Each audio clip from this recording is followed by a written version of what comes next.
สบายดีพี่น้องมื้อนี้บ้าวันใหม่หามาเลาะป้าเนาะเลาะยิงนกเบิ่งไปนำกันพี่น้องเอ้ยติดตามไปนำกันว่าสิมานบ่นี่บ่อนเฮ็ดเวียกเนาะ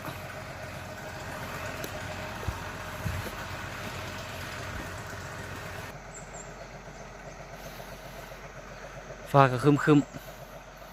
ฝนสิตกเนาะพี่น้องเนาะ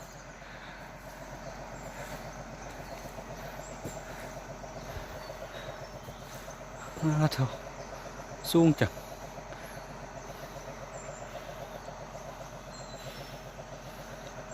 เนาะอย่าเข้าหอมห้วยนี่แหละ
หอกตัวเดียวพี่น้อง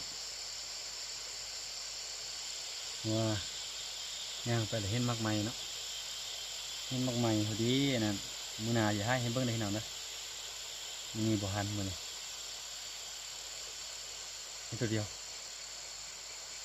แดงพี่น้องตามอีกทีหน้าพี่น้องเลยเห็นมากไหมละมือหนาจะให้เบิ้ง